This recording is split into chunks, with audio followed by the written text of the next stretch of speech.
Halo sobat semuanya, jumpa lagi bersama saya Tony Kristanto, masih dari Bumi Mojokerto Channel Mojokerto.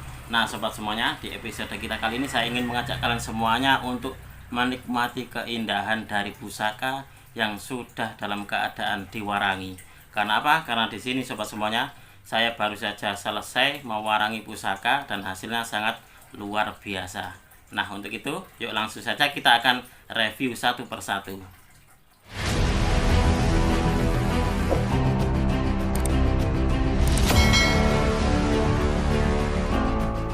Oke sobat semuanya, kita kembali lagi nih. Kita akan menikmati dari seni Tosan Aji, produk dari leluhur kita. Keindahannya akan kita dapatkan saat kita rawat, saat kita bersihkan, saat kita warangi. Dan untuk diwarangkannya, kalau sekiranya kotor silahkan kalian bersihkan atau diserviskan biar terlihat keindahan keseluruhannya, baik dari luarnya maupun dalam bilahnya. Itu seperti itu. Oke, kita akan melihatnya ini di keris pertama ini. Nah, keris pertama yang sudah saya bersihkan adalah keris Suratman Kedip ini sobat semuanya.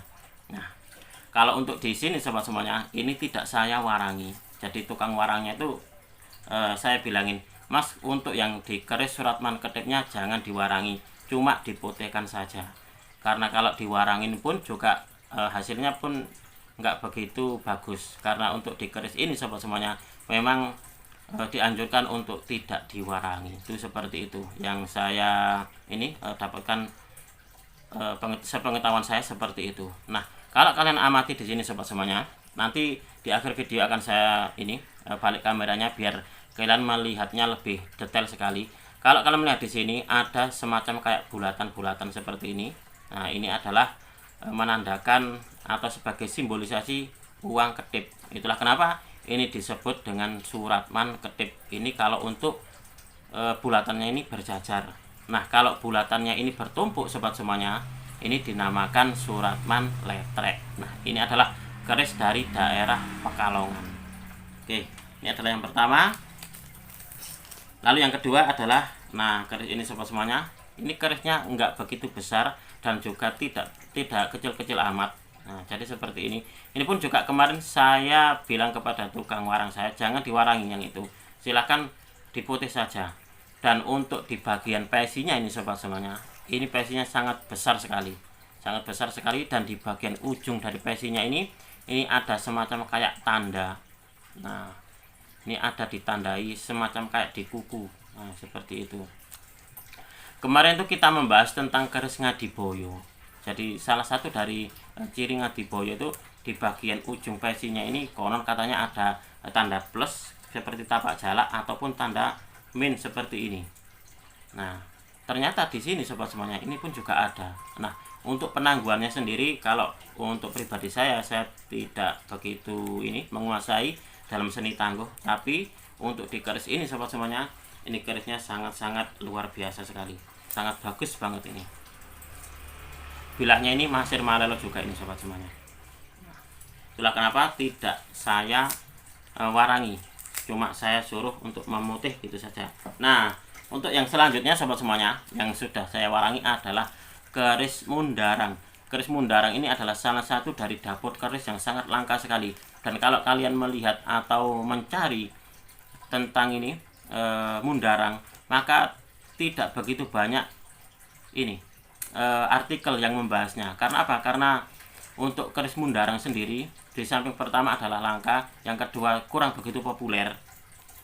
Jadi mengapa kalau kita mencari artikel di online ataupun apa, kita tidak mendapatinya dengan ini keterangan yang sangat gamblang dan banyak. Jadi cuma sedikit-sedikit gitu saja. Tapi suatu saat nanti akan saya bahas tersendiri tentang filosofi Mundarang itu apa sih. Nah, kalau kalian lihat di sini sobat semuanya, untuk dibilahnya sebenarnya ini sangat-sangat bagus banget. Bilahnya ini wungkul atau apa ya, boleh dikatakan itu kayak ada odo-odonya, tebal banget gitu. Nah, kalau kalian amati seperti ini. Nah, kalau melihat di sini sobat semuanya, kalian lihat di sini untuk di pamornya sendiri ini kurang begitu maksimal. Karena setelah diwarangi, saya nggak tahu kemarin tuh, ternyata setelah diwarangi ini bilahnya banyak sekali bilah masir malelonya. Nah, seperti ini mubiar, kerlip-kerlipnya banyak sekali di sini ternyata sahabat semuanya. Dan yang di bagian hitam ini pun juga ada kerlip-kerlipnya. Nah, ini adalah salah satu contoh apabila kita mendapati sebuah koleksi kita ternyata yang Maser Malelo, akhirnya kalau diwarangi ya seperti ini, hasilnya kurang begitu bagus. Nah, mungkin untuk ini ya, selanjutnya mungkin akan saya kembalikan lagi mungkin ya. Silakan diputih saja Mas. Kalau diputih ini bagus banget ini kayaknya. Karena kalau diwarangi ya seperti ini, cuma seperti ini saja sobat semuanya. Nah, oke, selanjutnya kita akan melihatnya di nah, dari sini sobat semuanya. Kalau nggak salah ini berdapur pulang geni. Ini looknya look 5. 1 2 3 4 5. Nah, ini adalah salah satu dari koleksi saya yang sangat bisa dikatakan sudah lama banget. Nah, kemarin itu saya karena untuk di warangannya ini kan neutro. Wah, saya pengen tahu kira-kira ini bener nggak kalau pamornya adalah pamor lintang kemukus. Karena untuk di alur pamornya itu di bagian atas itu memang bukan seperti sodo lanang, tapi alurnya itu satu garis gitu untuk pamornya. Lalu di bagian bawahnya atau sorsorannya dia menggumpal. Nah, seperti itu. Saya ingin tahu karena waktu itu bentuk dari pamornya adalah neutro, jadi kurang dalam pandangan itu kurang begitu jelas gitu seperti itu.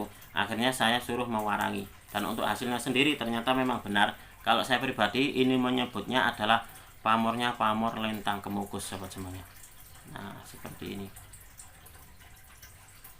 Dan untuk di bilah besinya sendiri ini sangat-sangat halus banget ini. Oke, lanjut lagi sobat semuanya.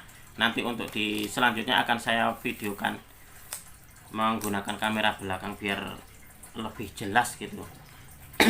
Untuk selanjutnya ini sobat semuanya. Nah, ini adalah pusaka dengan dapur panimbal. Nah, ini panimbal. Nah, kalau kalian menghitung dari jumlah looknya di sini sobat semuanya, seolah-olah looknya ini adalah look genap. Tidak jadi ke 9 tapi seperti kayak 8. Coba kita akan hitung 1 2 3 4 5 6 7 8. Nah, di sini. Padahal ini adalah dapur panimbal. Nah, kalau dihitung dengan pucuknya ini, ujungnya ini, berarti ini masuk di look 9. Nah, seperti itu. Karena apa? Karena untuk ricikannya sendiri sobat semuanya, ini adalah ricikannya dari keris panimbal. Uniknya di sini. Terkadang itu kita mendapati sebuah keris look genap. Karena apa? Karena bukan saya pribadi saja yang mendapati hal seperti ini. Ternyata banyak juga di antara teman-teman itu ada koleksinya yang berlook genap. Nah, seperti itu sobat semuanya. Oke, untuk selanjutnya adalah keris ini. Kalau saya melihatnya ini kayak keris luar Jawa ini sobat semuanya. Nah, sebenarnya untuk dibilah besinya sendiri ini sangat-sangat bagus sekali. Pulen dan juga kalau rabaannya seperti ini halus banget. Nah, seperti ini. Kalau untuk di pamornya sendiri ini kayak pamor kayak Tirto Tumetes. Nah, seperti ini. Bisa juga di bagian sorsorannya ini adalah pamor nunggak semi. Nah, ini ada Tirto Tumetes dan juga bagian sorsorannya ini nunggak semi. Dan untuk di bagian gonjonya sobat semuanya, apabila kita sering mendapati bahwasanya gonjo itu kebanyakan adalah gonjo wulung, tapi di keris ini untuk gonjonya sendiri dia tidak wulung, tapi untuk di gonjonya adalah Maser Malelo karena ini kerlip-kerlip sobat semuanya. Dan di bagian pesinya ternyata ada pamor yang kalau menurut sepengetahuan saya ini adalah pamor gubet. Ada yang bilang juga pamor buntel mayit. Nah, di bagian pesinya saja. Nah, ini luar biasa sekali ini. Ini adalah salah satu dari keindahan dari pusaka-pusaka leluhur kita. Jadi terkadang itu susah sekali untuk ditebak. Seperti itu.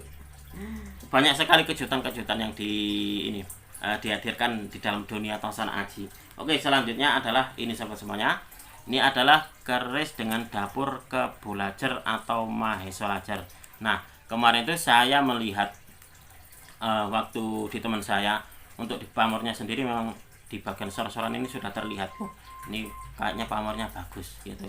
Nah setelah saya terima paketnya, ternyata di bagian bilahnya ini ada semacam kayak pamornya sahabat semuanya. Nah ada semacam kayak pamornya. Nah lalu di bagian sor-soran ini menggumpal seperti ini. Nah kalau sama dengan yang ini tadi sahabat semuanya, sama dengan yang pulang geni ini. Nah apakah untuk yang seperti ini, apakah tetap masuk di pamor lentang kemukus ataukah apa? Kalian silakan menulis di kolom komentar. Kita berdiskusi. Kalau untuk saya pribadi sobat semuanya, tetap kalau untuk menyebut yang seperti ini adalah pamor lentang kemukus, meskipun di bagian bilah atas ini dia bukan pamor garis atau pamor sodolanang. Nah coba kalian amati, ini kan pamornya seperti ini, lalu di bagian bawahnya dia mengumpal, dan gumpalan di sini dia berbentuk seperti bulat seperti ini. Ini kalau nggak salah kul buntut ya untuk di pamornya sendiri.